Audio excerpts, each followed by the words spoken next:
So I'm really pleased to share with you the results of our efficacy and safety of intravenous Efgartigimod in adults with primary immune thrombocytopenia, the results of the ADVANCE IV, which is a phase 3 multi-center, double-blinded, placebo-controlled clinical trial. So just a little bit about primary immune thrombocytopenia.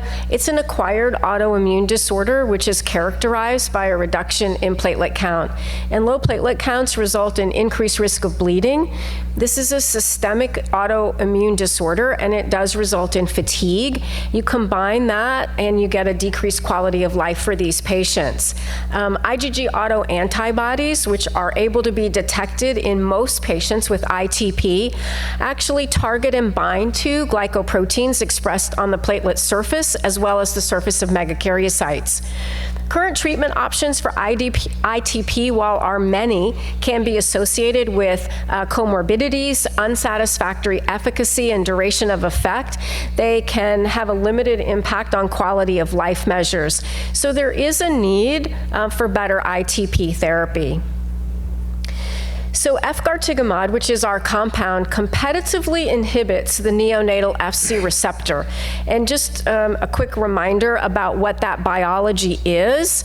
So in general, the neonatal Fc receptor is going to bind to native IgG. When native IgG is bound to the neonatal Fc receptor, it is protected from lysosomal degradation. Efgartigimod will preferentially bind to the neonatal Fc receptor, preventing the IgG from being able to bind. In preventing the IgG from being able to bind, more of it is transported into the lysosome for degradation, and less of it gets recycled into the peripheral circulation, thus decreasing the levels of these pathogenic IgG autoantibodies in ITP.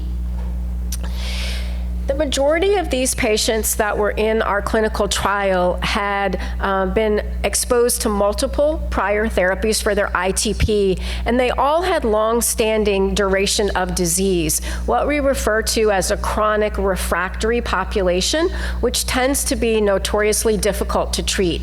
So the mean time of since diagnosis for these patients was about 10 years. They had 68% of the Efgartigimod group and 64% in the placebo group had received 3 or more prior therapies for ITP. What we found is that Efgartigimod demonstrates an early and a sustained increase in platelet counts when compared to placebo.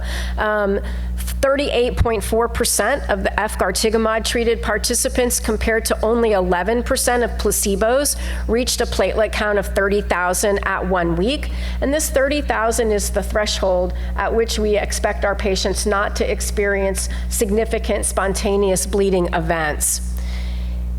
In those patients that received a sustained platelet count response, 9 out of 10 of them were able to go from weekly to every other week dosing on the drug, which shows that we can provide some flexibility in dosing schedules for our patients.